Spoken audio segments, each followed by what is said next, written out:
right ඊළඟ අනුමාතෘකාව ලියන්න ඩොප්ලර් ආචරණය කියලා. මොකක්ද ඊළඟ අනුමාතෘකාව? ඩොප්ලර් ආචරණය. හරිද? ඒ යටතේ ලියන්න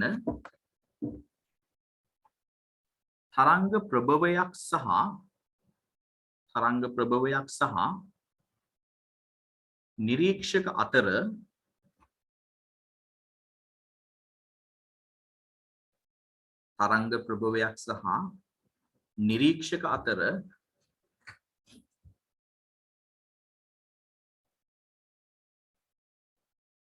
සාපේක්ෂ චලිතයක් ඇති විටදී තරංග ප්‍රභවයක් සහ නිරීක්ෂක අතර සාපේක්ෂ චලිතයක් ඇති විටදී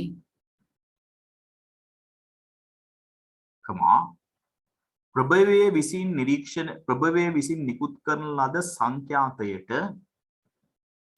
විසින්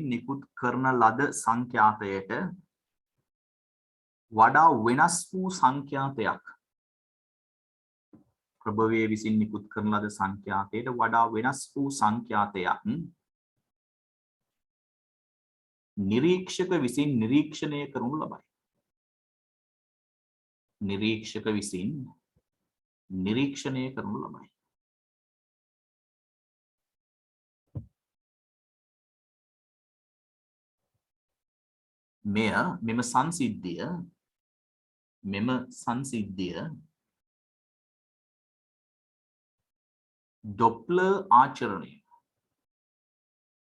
මෙම සංසිද්ධිය ඩොප්ලර් ආචරණය ලෙස හැඳින්වේ.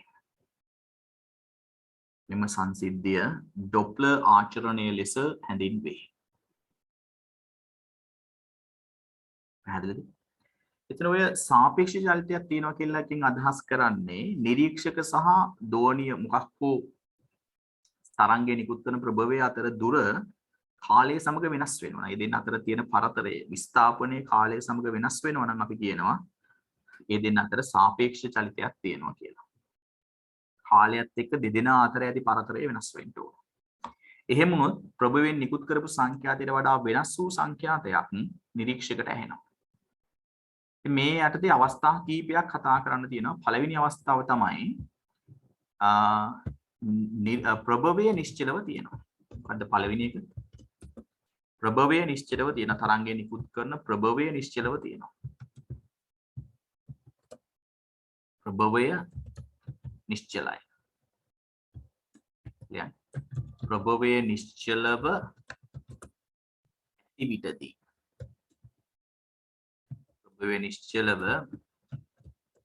ඇති විටදී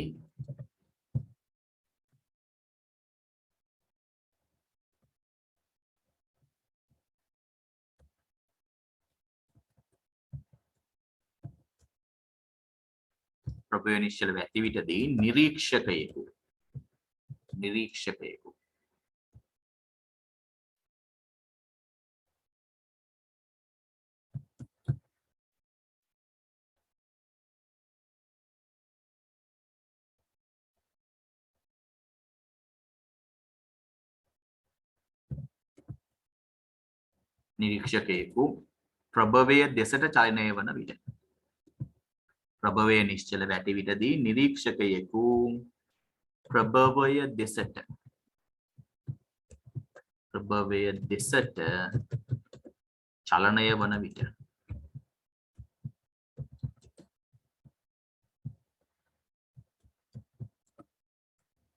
හරි. එතකොට මේ වගේ අවස්ථා කීපයක් සාකච්ඡා කරන්න තියෙන මේ තමයි පළවෙනිම අවස්ථාව. ඩොප්ලර් ආචරණය යටතේ ඉගෙන ගන්න. අපි හිතමු මේ වගේ අපි මේකට ධෝනි ප්‍රභවයක් තෝරගමු. එතන මට ලේසි විස්තර කරන්න. අපි හිතමු මේ වගේ ධෝනි ප්‍රභවයක් තියෙන. අපි හිතමු මේ ස්පීකරයක් තියෙන්නේ කියලා. හරිද? මෙයා යම්කිසි සංඛ්‍යාතයකින් තරංග නිකුත් කරනවා. මෙයා නිශ්චලයි. කියන්නේ කොහෙටවත් යන්නේ නැහැ. හරිද? මේ වෙලාවේ අපි හිතමු මිනිස්සෙක් නැත්නම් පිරිමි ළමයෙක් කවුරු හරි මිනිස්සෙක් හෝ මයික් එකක් වෙන්නත් පුළුවන්. හරිද? මේ ප්‍රභවයේ දෙසට දුවනවා. දුවගෙන හෝ ඇවිදගෙන යනවා.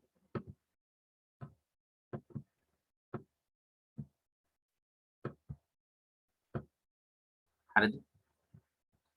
රූප සටහන අඳින්න දරුවනේ. හරිද? මේක තමයි කතාව.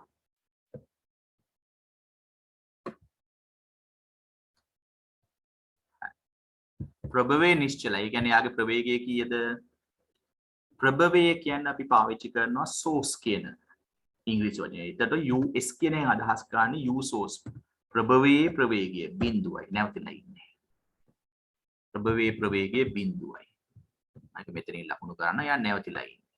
නිරීක්ෂක ගමන් කරනවා. යාට ප්‍රවේගයක් තියෙනවා. නිරීක්ෂක කියන්නේ ඉංග්‍රීසියෙන් අපි පාවිච්චි කරනවා observer කියන වචනේ. observer කියන වචනේ O අකුර අපි ගන්නවා මෙතෙන්ට. එතකොට UO කියන්නේ velocity of observer. observer ගේ ප්‍රවේගය. එතන මෙයාට යම් ප්‍රවේගයක් තියෙනවා ms වෙන එකයි කියලා.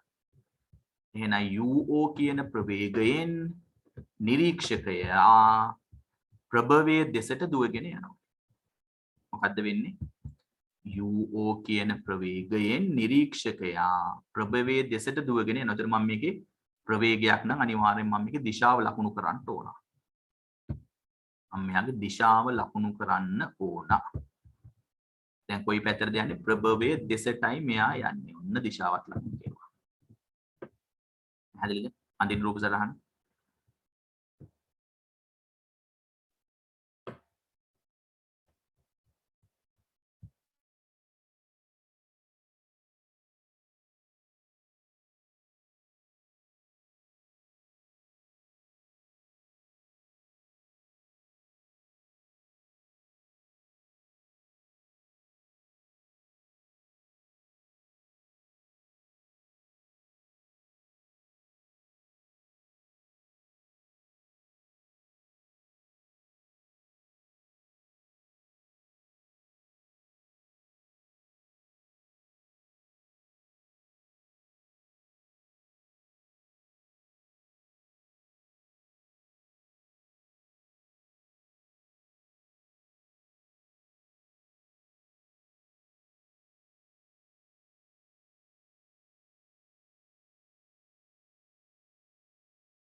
එතකොට ප්‍රභවය නැවතිලා තියෙනවා. නිරීක්ෂක ප්‍රභවයේ දෙසට ගමන් කරනවා. පැහැදිලිද? ඔය අතරේ ප්‍රභවයෙන් නිකුත් කරන ලද තරංගය නිරීක්ෂක දෙසට ගමන් කරනවා මෙහෙම. ප්‍රභවයෙන් නිකුත් කරපු තරංගය නිරීක්ෂක දෙසට ගමන් කරනවා. ප්‍රභවයෙන් නිකුත් කරන මොහොතේදී ප්‍රභවයෙන් නිකුත් කරන තරංගයේ සංඛ්‍යාතය fs f source කියන්නේ තමයි ss ගත්තේ. source කියන්නේ ප්‍රභවය. fs hertz. පැහැදිලිද? ඔන්න ඔය සංඛ්‍යාවෙන් තමයි තරංගය යන්නේ. හරිද? ප්‍රභවයෙන් හදලා දෙන තරංගයේ සංඛ්‍යාතය තමයි මම ඔය ලකුණු කෙරුවේ fs කියලා. හැබැයි ওই තරංගය නිරීක්ෂකට ඇහෙන්නේ ওই සංඛ්‍යාතයෙන් නෙමෙයි. අන්න ඒකටයි ඩොප්ලර් ඉෆෙක්ට් කියලා කියන්නේ. හරිද? ප්‍රභවයෙන් නිකුත් කරේ හර්ට්ස් 100ක තරංගයක් වෙන්න පුළුවන්. ප්‍රභවයෙන් නිකුත් කරපු තරංගයේ සංඛ්‍යාතය හර්ට්ස් 100ක් වෙන්න පුළුවන්. හැබැයි ඔක මේ මිනිස්යාට ඇහෙනකොට සංඛ්‍යාතය හර්ට්ස් 100ට වඩා වෙනස් වෙනවා. ඒ කියන්නේ fs ට වඩා වෙනස් වෙනවා.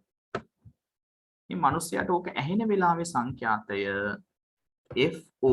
o කියන්නේ අපි දාන්නේ ඔබ්සර්වර් කියන තේරුමින් තමයි o කියන එක දැම්මේ.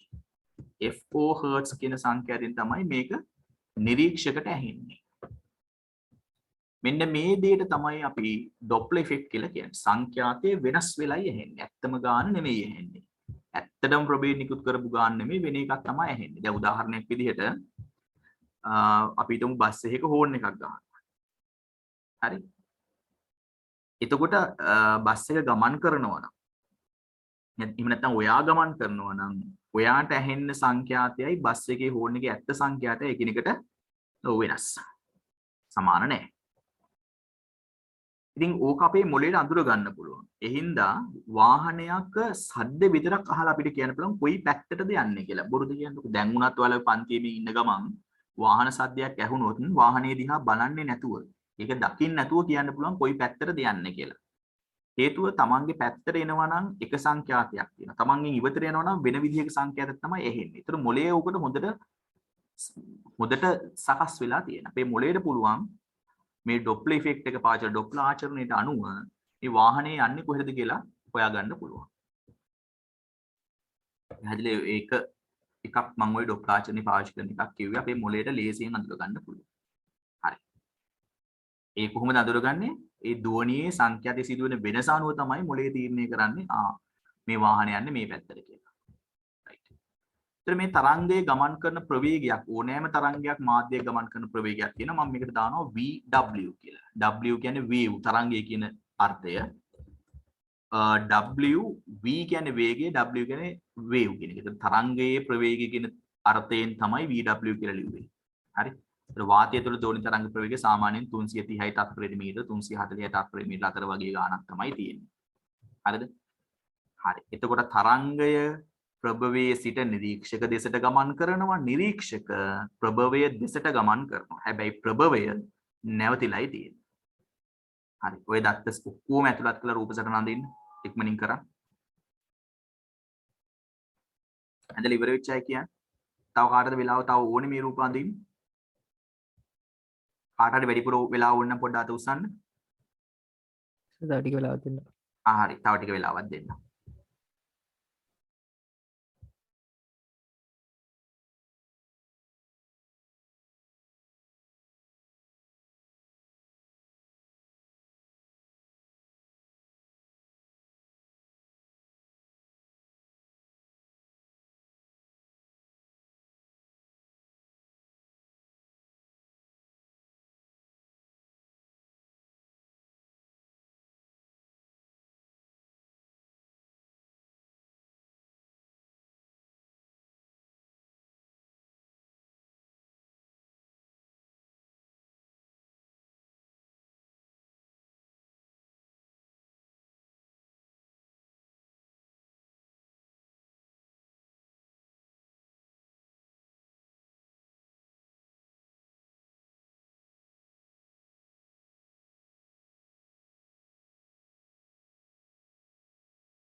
වෙලාව ඇතිද? ඇඳලා ඉවරයිද? ඔව් සර් ඇති වෙලා මෙතන.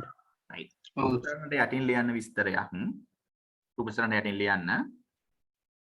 ප්‍රභවය නිශ්චලව පවතින අතර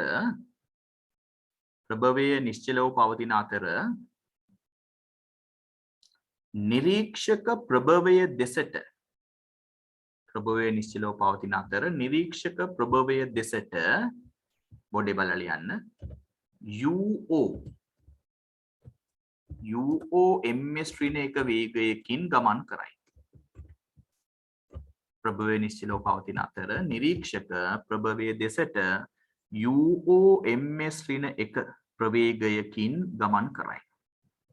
UOMS ඍණ 1 ප්‍රවේගයකින් ගමන් කරයි.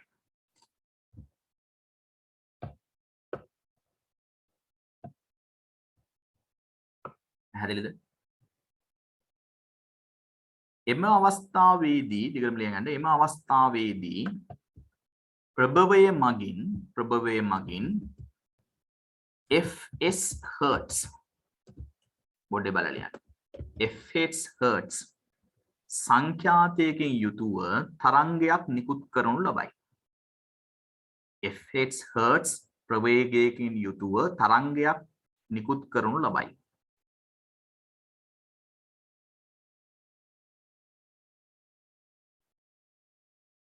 එම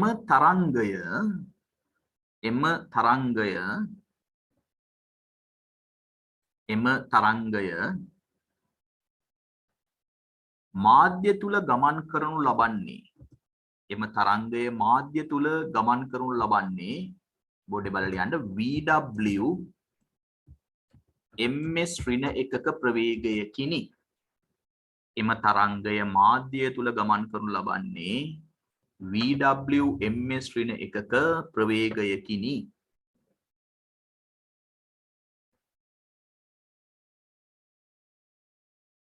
VW ms ඍණ 1ක ප්‍රවේගයකිනි.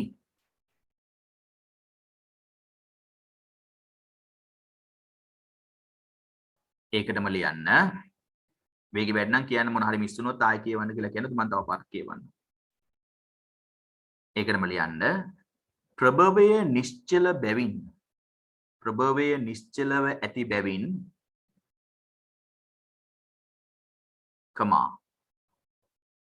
ප්‍රභවයට සාපේක්ෂව තරංගයෙහි ප්‍රවේගයෙහි ප්‍රභවය නිශ්චල බැවින්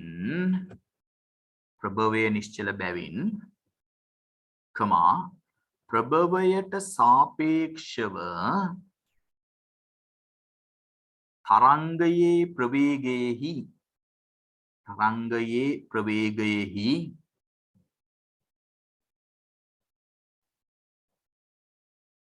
වෙනසක් සිදු නොවේ. ප්‍රභවයට සාපේක්ෂව තරංගෙහි වෙනසක් සිදු නොවේ.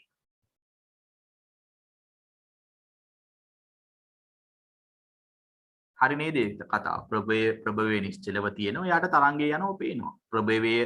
ප්‍රභවය බලන් ඉන්නවා නම් තමුන් නිකුත් කරපු තරංගයේ ගමන් කරන ආකාරය ප්‍රභවයේ නිශ්චල හින්දා යාට තරංගයේ ප්‍රවේගයේ කිසිදු වෙනසක් පේන්නේ නැහැ. ප්‍රවේගයේ වෙනස් වෙච්ච බවක් පේන්නේ නැහැ. එයාට පේන්නේ තරංගයේ ගියේ 330 ms ඍණ 1 වේගයෙන් නම් ප්‍රභවයෙන් ඉන්න කෙනෙක් ප්‍රභවයේ මත ඉන්න කෙනෙක්ගෙන් අපි අහුවොත් තරංගේ ප්‍රවේගය කීයද කියලා එයා කියන්නේ 330 ms ඍණ 1 කියලාම තමයි. ප්‍රභවය නිශ්චල නිසා එයා නිකුත් කරපු තරංගයේ ප්‍රවේගයේ වෙනසක් ප්‍රභවය නිරීක්ෂණය කරන්නේ නැහැ. right ලියන්න රූලක් කරලා ලියන්න. ප්‍රභවයට සාපේක්ෂව බෝඩ් එක බලන්න. ප්‍රභවයට සාපේක්ෂව v බෝඩ් එක බලලා ලියන්න v සමානයි f lambda සමීකරණයේ යෙදීමෙන්.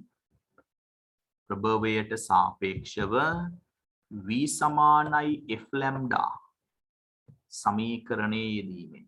ලියන්න. ප්‍රභවයට සාපේක්ෂව v සමානයි f lambda සමීකරණය යෙදීමෙන් ඕනෑම තරංගයක් සඳහා මේක දාන්න පුළුවන්. ප්‍රභවයට සාපේක්ෂව v සමානයි f lambda සමීකරණය යෙදීමෙන්. හරිද ළමයි? ප්‍රභවයට සාපේක්ෂව මේ තරංගයේ ගමන් කරන ප්‍රවේගය වෙන්නේ VW ම තමයි. ප්‍රභවයට සාපේක්ෂව කිසිදු වෙනසක් පේන්නේ නැහැ.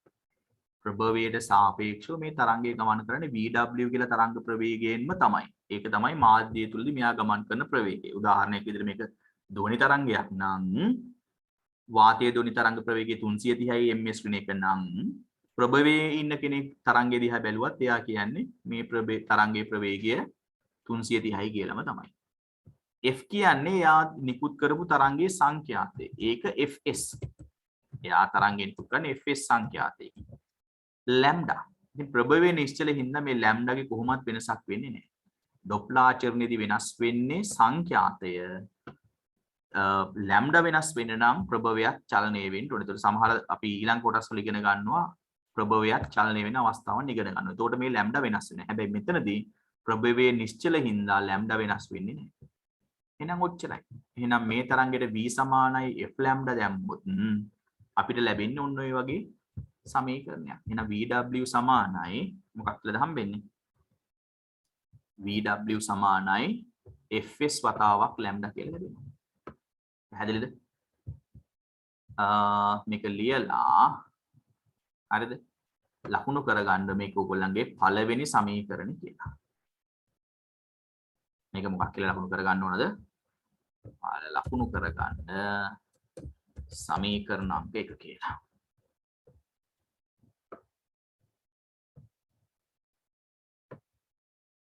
එහෙනම් පළවෙනි සමීකරණය අපි කොහොමද ගත්තේ? ප්‍රභවයට සාපේක්ෂව v සමානයි f ලැම්ඩා දැම්මා. ප්‍රභවයට සාපේක්ෂව v සමානයි f ලැම්ඩා දාලා තමයි පළවෙනි සමීකරණය ගත්තේ. ඊට ඔයාලා මෙතනදී අද මතක තියාගන්න ඕන දෙයක් තමයි ලැම්ඩා කියන දේ වෙනස් වෙන්න නම් ප්‍රභවය ගමන් කරන්න ඕන. ලැම්ඩා වෙනස් වෙන්නේ නැහැ ප්‍රභවය නිශ්චල නම්. හරි.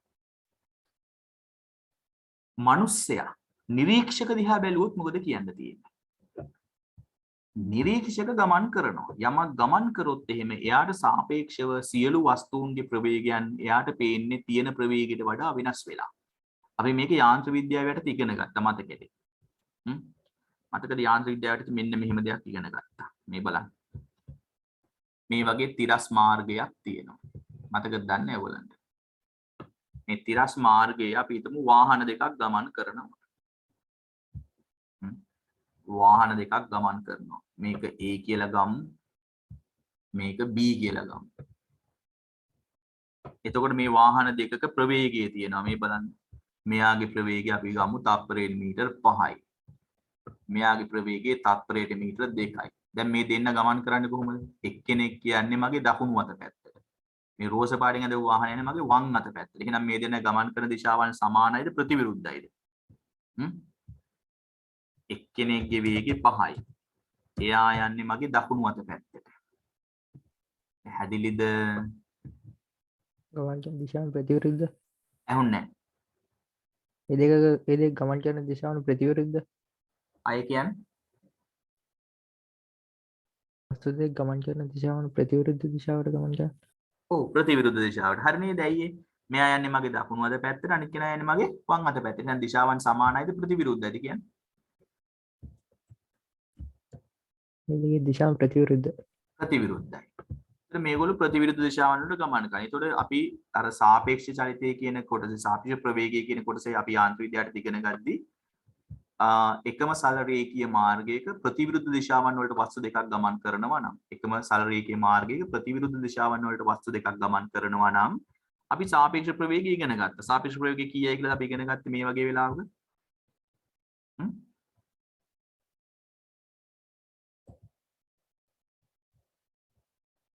එකම සරල රේඛීය මාර්ගයක ප්‍රතිවිරුද්ධ දිශාවන් වලට ගමන් කරනවා නම් අපි ඉගෙන ගත්ත සාපේක්ෂ ප්‍රවේගය සමානයි මොකක් කියලාද?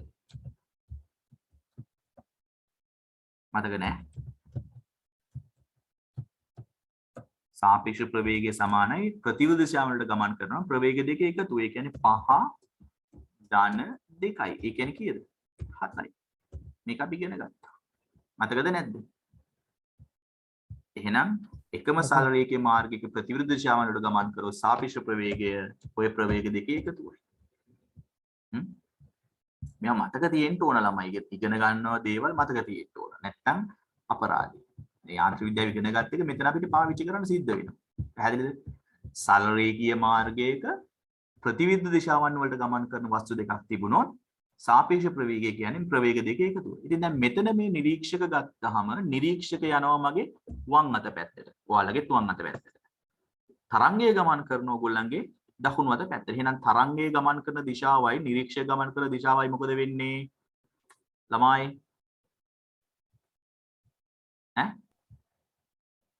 තරංගයේ ගමන් කරන දිශාව සහ නිරීක්ෂක ගමන් කරන දිශාව ප්‍රතිවිරුද්ධයි. හවුද නැද්ද? ඔව් සර්. ඔව්. එහෙනම් මොකද වෙන්නේ?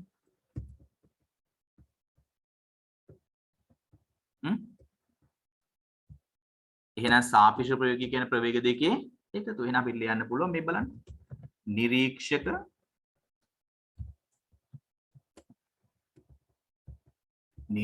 සහ ලියන්න ළමයි. නිරීක්ෂක සහ තරංගය ගමන් කරන්නේ එකිනෙකට ප්‍රතිවිරුද්ධ දිශාවන් වලටය. නිරීක්ෂක සහ තරංගය ගමන් කරනු ලබන්නේ එකිනෙකට ප්‍රතිවිරුද්ධ දිශාවන් වලටය. එබැවින් සාපේක්ෂ ප්‍රවේගය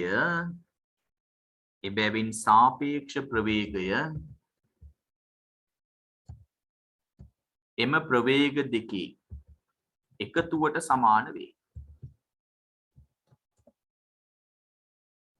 එම නිසා සාපේක්ෂ ප්‍රවේගය එම ප්‍රවේග දෙකේ එකතුවට සමාන වේ. නිරීක්ෂක සහ තරංගය ගමන් කරනු ලබන්නේ එකිනෙකට ප්‍රතිවිරුද්ධ දිශාවන් වලටය. එබැවින් සාපේක්ෂ ප්‍රවේගය එම ප්‍රවේග දෙකෙහි එකතුවට සමාන වේ. උලක් කරලා ලියන්න සමීකරණයක්. නිරීක්ෂකට සාපේක්ෂව තරංගයේ ප්‍රවේගය. නිරීක්ෂකට සාපේක්ෂව තරංගයේ ප්‍රවේගය සමානයි ඔය ප්‍රවේග දෙකේ එකතුව. මොනවද ප්‍රවේග දෙක දරුවනේ? මොනවද ප්‍රවේග දෙක? නිරීක්ෂකක ප්‍රවේගය u0, නිරීක්ෂකක ප්‍රවේගය u0, තරංගයේ ප්‍රවේගය vw. පැහැදිලිද? ලියා ගන්න. මේව හොඳට මතක තියෙන්න ඕන. හරි. දැන් යාන්ත්‍රික විද්‍යාව ඉගෙන ගත්ත කාරණේ මෙතෙන්දී අමතක වෙලා තියෙන්න බෑ. එහෙම උතුරින් වැඩේ බහල්. නිරීක්ෂකට සාපේක්ෂව තරංගයේ ප්‍රවේගය සමානයි u0 ධන vw. පැහැදිලිද? ඉතින් මේක ලස්සනයි. වරහන් ඉදිරි ලිව්වොත් තවත් හොඳයි මේක ඕන. නේ. මෙතනින් වරහනක් දාලා මෙතනට වරහන දැම්මොත් වඩා හොඳයි. ලිව්වද? right. රූලක් කරලා ලියන්න. තරු ලකුණක් දාලා ලියන්න. නිරීක්ෂකට සාපේක්ෂව බෝඩ් එක බලන්න. v සමානයි f ලැම්ඩා සමීකරණය. නිරීක්ෂකට සාපේක්ෂව v සමානයි f ලැම්ඩා සමීකරණය තරංගයට යෙදීමෙන්. නිරීක්ෂකට සාපේක්ෂව v සමානයි f ලැම්ඩා සමීකරණය තරංගයට යෙදීමෙන්. දැන් මොකද අපි කරන්න යන්නේ? තරංගයට දානවා v සමානයි f ලැම්ඩා. හැබැයි කාට සාපේක්ෂවද? කවුරු බලන් ඉන්න විදිහටද? නිරීක්ෂක බලන් ඉන්න හැටියට. පැහැදිලිද? එතකොට නිරීක්ෂකට සාපේක්ෂව තරංගයේ වේගය අපි දැන් හොයාගත්තා. මොකද්ද? u0 ධන vw කියලා හොයාගත්තා. ඒක තමයි මුලින්ම හොයලා හිටියේ. මම මොනාටත් කලින් ඒක හොයලා හිටියා. u0 ධන vw සමානයි. දැන් නිරීක්ෂකට ඇහෙන්නේ අර ප්‍රභවයෙන් නිකුත් කරපු fs සංඛ්‍යාතය නෙමෙයි.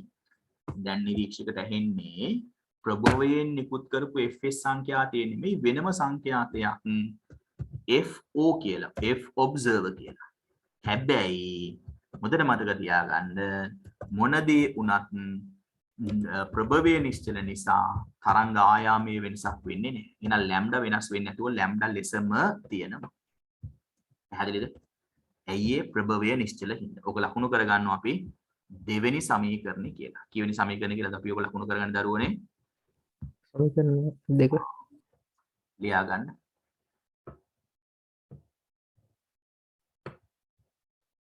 එහෙනම් දැන් සමීකරණ දෙකක් ගත්තා. පළවෙනි සමීකරණයෙන් ගත්තේ ප්‍රභවයට සාපේක්ෂව v සමාන f ලැම්ඩා දාලා පළවෙනි සමීකරණය ගත්තා. ඊළඟට නිරීක්ෂකයට සාපේක්ෂව v සමාන f ලැම්ඩා දාලා දෙවෙනි සමීකරණය ගත්තා. ඉතින් ওই සමීකරණ දෙක පාවිච්චි කරලා නිරීක්ෂකයට මේ තරංගයේ ඇහෙන සංඛ්‍යාතය හොයාගන්නයි අපි උත්සාහ කරන්නේ. පැහැදිලිද? ඉතින් මේ සාපේක්ෂ ප්‍රවේගීය සිද්ධාන්තය යාන්ත්‍ර විද්‍යාව ඉගෙන ගත්ත මේන්න මේ සාපේක්ෂ ප්‍රවේගීය සිද්ධාන්තය තමයි මෙතනත් මේ සාපේක්ෂ ප්‍රවේගය හොයන්න පාවිච්චි කරන්නේ. දැන් බැරිලවත් ඔයාලා ව්‍යවහාරික ගණිතය ඉගෙන ගන්න v1 b සමීකරණ පාවිච්චි කරන්න ගියොත් මෙතන සාපේක්ෂ ප්‍රවේගය හොයන්න විශාල වේලාවක් නාස්ති වෙනවා අපරාධේ. අපිට කෙටියෙන් සාපේක්ෂ ප්‍රවේගය හොයාගන්න එක තමයි භෞතික විද්‍යාව බලාපොරොත්තු වෙන්නේ. එහෙම නැතුව ව්‍යවහාරික ගණිතයේ වගේ ඇප්ලයිඩ් මැත්ස් වල වගේ මහා විශාල සමීකරණ වල සාපේක්ෂ ප්‍රවේගය හොයන්න ගියොත් අපිට මේක දීලා තියෙන කාලෙදි මේ ගාන හදලා ඉවර කරන්න බැරි වෙනවා විභාග ගාන. ඉතින් ඒතකොට දෙවෙනි පාර තුන්වෙනි පාර විභාගය කර කර ෆේල් වෙවි ඉන්න තමයි වෙන්නේ. පැහැදිලිද? රයිට්. ඒතකොට යාන්ත්‍ර විද්‍යාවට අදාළව නම් අපි සාපේක්ෂ ප්‍රවේගය හොයන්නේ කොහොමද? උසස් පෙළ භෞතික විද්‍යාවට අදාළව එකම සරල රේඛීය මාර්ගයක ප්‍රතිවිරුද්ධ දිශාවන් වලට ගමන් කරනවා නම් සාපේක්ෂ ප්‍රවේගය කියන්නේ ප්‍රවේග දෙකේ එකතුව. හරි මම ටික මකලා දාන්න එක දැන් අවශ්‍ය නැහැ.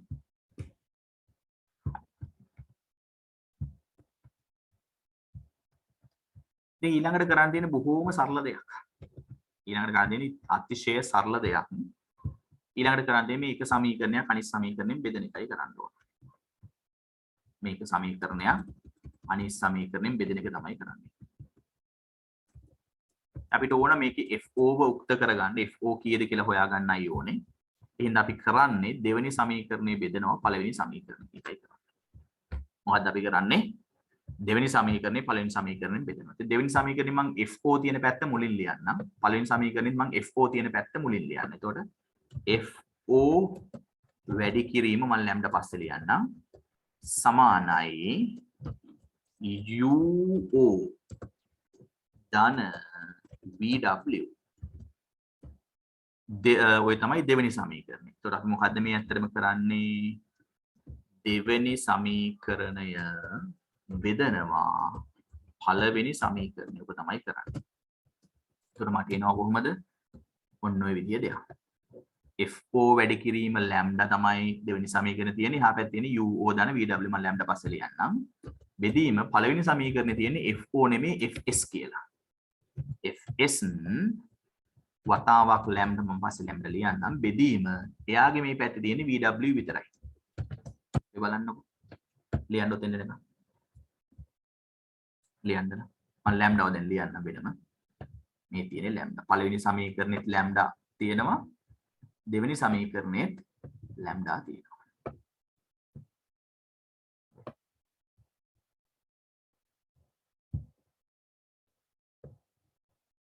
එතකොට සමීකරණ දෙකේ බෙදුවාම සමීකරණ දෙකේම ලැම්ඩා තියෙනවා. ලැම්ඩා පද දෙකට මොකද වෙන්නේ දරුවනේ?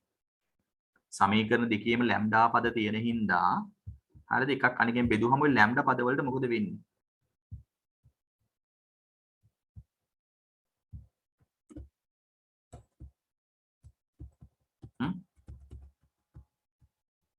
පළවෙනි සමීකරණේ තියෙන ලැම්ඩාමයි දෙවෙනි සමීකරණේ තියෙන ලැම්ඩා පද වලට ලැම්ඩා පද මොනවා වෙලා යනවද? කැපිලා යනවා. ඒතර ඉතුරු වෙන්නේ ලැම්ඩා පද කැපිලා ගියොත් ඉතුරු වෙන්නේ මොනවද?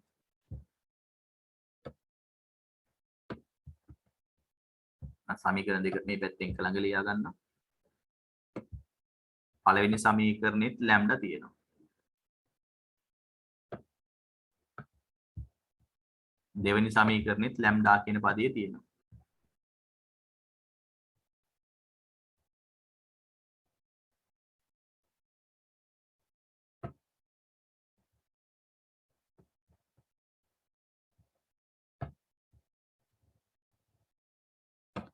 ලැම්ඩා පද ටික කැපිලා යනවා. ඉතුරු වෙන්නේ අර සංඛ්‍යාත පද විතරයි. මොනවද සංඛ්‍යාත පද කියන්නේ? FO ඉතුරු වෙනවා. යටින් FS ඉතුරු වෙනවා. එහා පැත්තේ තියෙනවා මොනවද? එහා පැත්තේ තියෙනවා UO කියන පදේ ඉතුරු වෙනවා. UO ධන VW කියන පදේ එහා පැත්තේ ඉතුරු වෙනවා. මේ පැත්තේ තියෙනවා VW. ඊළඟ පාර මම මේක කරන්නේ අපි ඊළඟ පාර මේ FS කියන පදේ මෙන්න මෙයාවත් එහා පැත්තට ගේනවා. එයාවත් එහා පැත්තට ගේනවා. එතකොට මොකද වෙන්නේ? FO කියන පදේ උක්ත කරගන්න පුළුවන්. ඒ කියන්නේ නිරීක්ෂයට ඇහෙන සංඛ්‍යාතය උක්ත කරගන්න පුළුවන්. සමාන වෙනවා UO ධන VW. බෙදීම VW. අර FS කියන එක මම මෙතනින් ලියන්නේ නැතුව මම එහා පැත්තේ වැඩි කිරීමක් වැඩි කිරීම FS මම වෙනම පැහැදිලිව පේන්න ලියන්න. right, that's it. ලියා ගන්න දරුවනේ. ඔන්න ඔහොමයි පළවෙනි සමීකරණේ ඩොප්ලර් ආචරණේ පළවෙනි සමීකරණය උක්ත කරන්නේ ඔප්පු කරන්නේ ඔන්න ඔය විදිහට. ලියා ගන්න.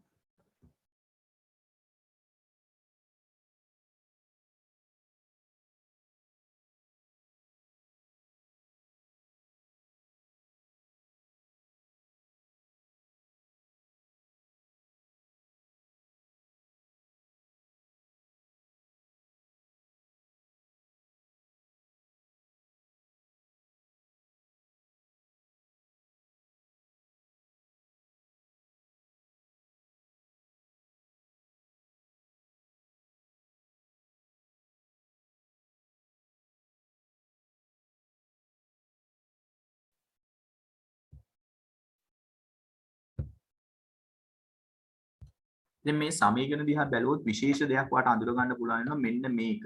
මෙන්න මේ UO ධන VW කියන්නේ ඔයාලා ලියපු තැන් වල බලන්න. ඔය කියන්නේ මොකද්ද? නිරීක්ෂකයට සාපේක්ෂව වස්තුවේ ප්‍රවේගය නෙමෙයිද කියලා බලන්න. ඔය කියන්නේ. මොදවල බැලුවොත් ඔයාලට පේන්නේ ඒක. ඔය තියෙන්නේ නිරීක්ෂකට සාපේක්ෂව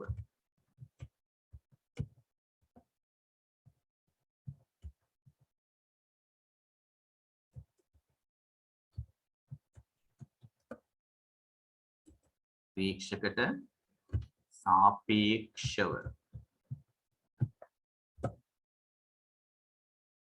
මොකද්ද වස්තුවේ ප්‍රවේගය නේද තියෙන්නේ බලන්න නෑ තරංගයේ ප්‍රවේගය නිරීක්ෂකට සාපේක්ෂව තරංගයේ ප්‍රවේගය ඔය තියෙන්නේ.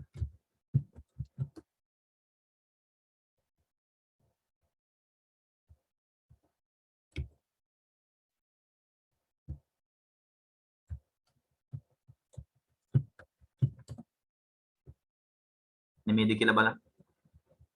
ඔය තියෙන්නේ නිරීක්ෂකට සාපේක්ෂව තරංගයේ ප්‍රවේගය. මම තරංගය කියලා බොහොම කැතට ලියලා තියෙනවා. ඔයාලා හරියට ලියන්නේ නැහැ සිංහල අහුරු. මම ඉතින් කම්පියුටර් එක ටයිප් කරනකොට මම මේ කරන්නේ. නිරීක්ෂකට සාපේක්ෂව තරංගයේ ප්‍රවේගය තමයි ඔය තියෙන්නේ. ඒ වගේම මෙන්න මේ VW කියන්නේ මොකක්ද කියලා ඔයගොල්ලෝ බැලුවොත් ඔයාලට පේන්න ඕන VW කියන්නේ දෙයට පරිස්සමෙන් බැලුවොත් පේන්න ඕන.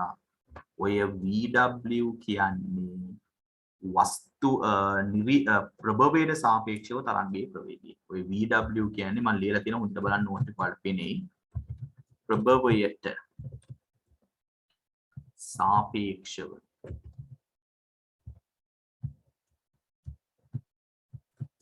ප්‍රභවයට සාපේක්ෂව තරංගයේ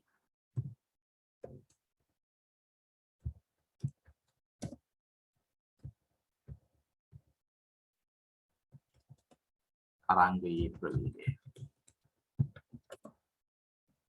හරිද? ඔයිතල ගහලව ලකුණු කරගන්න. ඒතකොට ඔයගලන්ට වෙන වෙලාව වෙන දවසක ආයෙ බලද්දි තේරෙයි. එහෙනම් මොනවද මේ තියෙන්නේ? FO කියන්නේ නිරීක්ෂකට ඇහිච්ච සංඛ්‍යාතය. FS කියන්නේ ප්‍රභවයෙන් නිකුත් කරපු සංඛ්‍යාතය. මේ දෙන්න අතර මේ වරහන් ඇතුලේ මොනවද ඉන්නේ? උඩ ඉන්නවා, ලවයේ කොටසේ ඉන්නවා, නිරීක්ෂකට සාපේක්ෂව තරංගයේ ප්‍රවේගය. හරේ කොටසේ ඉන්නවා ප්‍රභවයට සාපේක්ෂව තරංගයේ ප්‍රවේගය. ඉතින් මේක හැම වෙලෙම මෙහෙම තමයි. ඩොප්ලර් ආචරණයට අපි සමීකරණ 6ක් විතර ඉගෙන ගන්න. ওই සමීකරණ 6ේම ඕක කොහොම තමයි. හැම වෙලෙම තියෙන්නේ නිරීක්ෂකට සාපේක්ෂව තරංගයේ ප්‍රවේගයේ බෙදීම ප්‍රභවයට සාපේක්ෂව තරංගයේ ප්‍රවේගය. ඉතින් මම මේක ඔප්පු කරලා පෙන්නුවාට විභාගෙදි මේක ඔප්පු කරන්න අහන්නේ නැහැ. ඉතින් හැබැයි ළමයෙක් මේ අඩුම තරමින් එකම එක ඩොප්ලර් සමීකරණයක් ඔප්පු කරන හැටිවත් දැනගෙන ඉන්න ඕන. සමීකරණ දෙක තුනක්වත් ඔප්පු කරන හැටි දන්නවනම් හොඳයි විභාගය අහන්නේ නැති වුණාට. නේද? විභාගය අහන දේ විතරක්ම ඉගෙන ගන්න එපා. ටිකක් වැඩිපුර ඉගෙන ගත්තට කමක් නැහැ. ඉතින් විද්‍යාව කරන ළමයි මේ සමීකරණයක් ආවේ කොහොමද කියලා දැනගෙන ඉන්න එක අතිශය වැදගත්. ජීම ප්‍රයෝජනවත් ඒක. හරිද? ඉතින් මේකට අපි ගානක් හදමු. මේ ගානක් හැදුවොත් තමයි මේක තේරෙන්නේ. හරි. මේ සමීකරණ එක ගත්තේ මෙන්න මේ පළවෙනි සහ දෙවෙනි සමීකරණ එකක් අනිකෙන් බෙදලා තමයි මේක ගත්තේ. ඔයගොල්ලෝ ලියලා ඉවරනම කියන්නේ මම පොඩි උදාහරණයක් හදන්නම්. එතකොට ඔයගොල්ලන්ට මේක පැහැදිලි වෙයි. ලියලා ඉවරච්ච ගමන් කියන දරුවනේ.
right.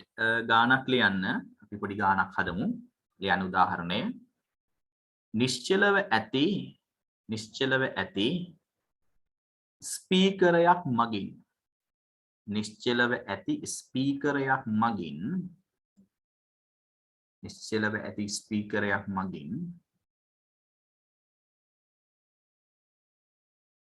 සංඛ්‍යාතය 990යි හර්ට්ස් සංඛ්‍යාතය 990යි හර්ට්ස් වන ධ්වනි තරංගයක් නිකුත් කරනු ලබයි. ඒ කියන්නේ fs කියන එක කීයද? 990යි හර්ට්ස්. 990යි හර්ට්ස් වන ධ්වනි තරංගයක් නිකුත් කරනු ලබයි. නිශ්චලව ඇති ස්පීකරයක් මගින් සංඛ්‍යාතය 990යි හර්ට්ස් වන ධ්වනි තරංගයක් නිකුත් කරනු ලබයි. එම මොහොතේ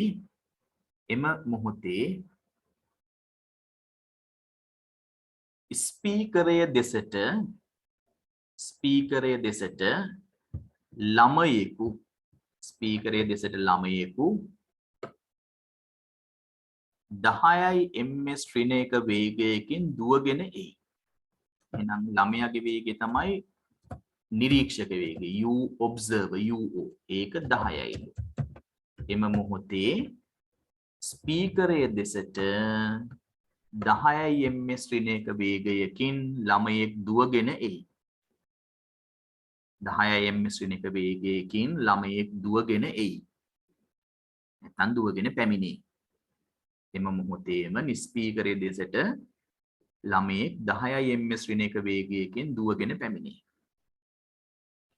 වාතය තුල ධ්වනියේ ප්‍රවේගය තරංගයේ ප්‍රවේගය velocity of the wave VW වාතය තුල ධ්වනි තරංගවල ප්‍රවේගය 330යි ms ශ්‍රේණික වේ. ඔය කියන වෙලාවේ 330යි ms ශ්‍රේණික වේ. 330යි ms ශ්‍රේණික වේ. නැවතීම දෙත. මෙම අවස්ථාවේදී ළමයාට ඇසෙන ධ්වනි තරංගයේ සංඛ්‍යාතය කොපමණද? මෙම අවස්ථාවේදී ළමයාට ඇසෙන ධ්වනි තරංගයේ සංඛ්‍යාතය කොපමණද? මෙම අවස්ථාවේදී ළමයාට ඇසෙන ධ්වනි තරංගයේ සංඛ්‍යාතය කොපමණද? හරි. ඉතින් මේ වගේ රූප සටහනක් ඇඳලා ওই දත්ත ටික ලකුණු කෙරුවොත් වැඩියෙන් හොඳයි. හරි. මේ රූපේ ඇඳලා දත්ත ලකුණු කරලා ගන්න හැදුවොත් තව හොඳයි. ඉතින් දත්ත ලකුණු කරන්නේ නැතුව කෙලිම රූපය අඳින්න නැතුව කෙලිම ගාන හදන්නත් පුළුවන්. මේ ඩොප්ලර් සමීකරණ එකක්වත් උත්තර කරන්න කියන්නේ ඔප්පු කරන්න අවශ්‍ය වෙන්නේ නැහැ. කෙලින්ම භාවිතා කරන්න පුළුවන්. දැන් මොකද්ද පළවෙනි ඩොප්ලර් සමීකරණේ? F4 සමීකරණය මොකද්ද? F4 සමානයි මේ තියෙන මේ සමීකරණය කෙලින්ම පාවිච්චි කරලා හදන්න පුළුවන්. මේ බලන්න. F4 සමානයි UO ධන VW බෙදීම VW වතාවක් Fs. කොයි වෙලාවද? ප්‍රභවයේ නිශ්චල නම් නිරීක්ෂක එයාගේ පැත්තට ගමන් කරනවා නම් මේක තමයි සමීකරණය. ඉතින් ගාන දීලා තියෙනවා. මේ දත්ත දීලා තියෙනවා. මේ සමීකරණ ලියලා මේ දීලා තියෙන ඉලක්කම් ටික සමීකරණයට ආදේශ කරලා FO කීයද කියලා මට හොයලා කියන්න. FO තමයි ඒතකොට ওই නිරීක්ෂකට හැෙන තරංගයේ සංඛ්‍යාතය. බලන්න තනියම කරන්න.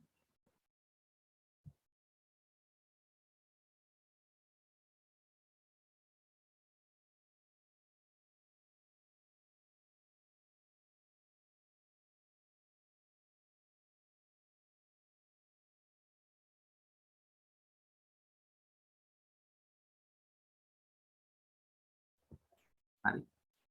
සමීකරණ ලියලා හදන්න රූපය ඇඳලා ලස්සනට මේ දත්තට ගිහිම ලකුණු කරලා ගාන හැදුවොත් උගලන්ට වැඩිපුර තේරෙයි. එහෙම නැත්නම් කෙලින්ම සමීකරණ දාලා හදන්නත් පුළුවන්. ඒ ප්‍රශ්නයක් නැහැ. FO සමානයි UO ධන VW බෙදීම VW වතාවක් Fs ඔච්චරයි.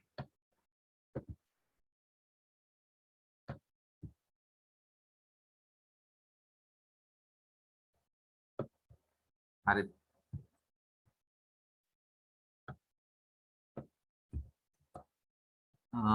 කොහොමද එන්නේ එතකොට? UO මේ නිරීක්ෂක ගමන් කරන්නේ 10ක වේගයෙන්. VW තරංගයේ මාධ්‍යයේ ගමන් කරන්නේ. එහෙම නැත්නම් මාධ්‍ය තුල තරංගයේ ප්‍රවේගය 330යි. බෙදන්න ඕන තරංගයේ ගමන් කරන ප්‍රවේගය. මාධ්‍ය තුල තරංගයේ ගමන් කරන ප්‍රවේගය තමයි VW කියන්නේ. ඒක 330යි. වැඩි කරන්න ඕන ප්‍රභවයේ විසින් නිකුත් කරපු තරංගයේ සංඛ්‍යාතය Fs. ප්‍රභවයේ විසින් නිකුත් කරපු තරංගයේ සංඛ්‍යාතය 990යි. ඉතින් මේ බලන්න හරි ලස්සනට මේවා කැපිලා යනවා නේද මේ? ඉතින් 10යි 330යි එකතු කරාම උත්තරේ 340යි. ඉතින් 990යි 330යි කපන්න පුළුවන් නේ. 330 ඒවා තුනක් තමයි 990 කියන්නේ. බොරුද කියලා බලන්නකෝ. එහෙනම් 990 බෙදීම 330 කියන්නේ 3යි. ඊට පස්සේ තියෙන්නේ 3ෙන් වැඩි කරන්න. 3 වරක් බිඳුව බිඳුවයි 3 වරක් 4 12යි ඉතුරු 1යි 3 වරක් 3 9 1යි 10යි. එහෙනම් දැන් අලුත් ළමයාට ඇහෙන සංඛ්‍යාතය කීයද ඕනි තරංගය? 1020යි හර්ට්ස්. ඉතින් ප්‍රභවයෙන් නිකුත් කරපු සංඛ්‍යාතය 990යි. හැබැයි ඒ දෝනි තරංගයේ ළමයා ළඟට ආපුවාම ළමයාට ඇහෙන්නේ සංඛ්‍යාතය කීයක් වෙලාද?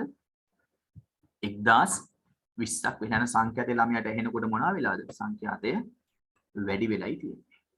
පැහැදිලිද දරුවනේ? ඉතින් මෙන්න මේ ක්‍රියාවලිය තමයි අපි ඩොප්ලර් ආචරණය කියන්නේ. මේක ඉගෙන ගන්න දේවල් දෙකක් තියෙනවා. එකක් තමයි ඇහෙච්ච සංඛ්‍යාතය වෙනස් වුණා. ළමයා සහ ප්‍රභවය අතර දුර කාලය එක්ක වෙනස් වෙන හින්දා ඇහිච්ච සංඛ්‍යාතය වෙනස් වුණායි පළවෙනි කාරණය. දෙවෙනි දේ ළමයා ප්‍රභවයේ දෙසට ගමන් කරන නිසා කාලයත් සමග ප්‍රභවය සහ ළමයා අතර පරතරය අඩු වෙනවා. ළමයා ප්‍රභවයේ දෙසට ගමන් කරන නිසා හරිද? ප්‍රභවයේ සහ ළමයා අතර පරතරය කාලයත් සමග අඩු වෙනවා. කාලයත් සමග පරතරය අඩු වෙන අවස්ථාවන් වලදී ඇහෙන සංඛ්‍යාතය වැඩි වෙනවා. 990ක් යවුවට එහිද්දි 1020යි හර්ට්ස් දක්වා වැඩි වෙනවා. ඉතින් මේක මතක තියාගන්න.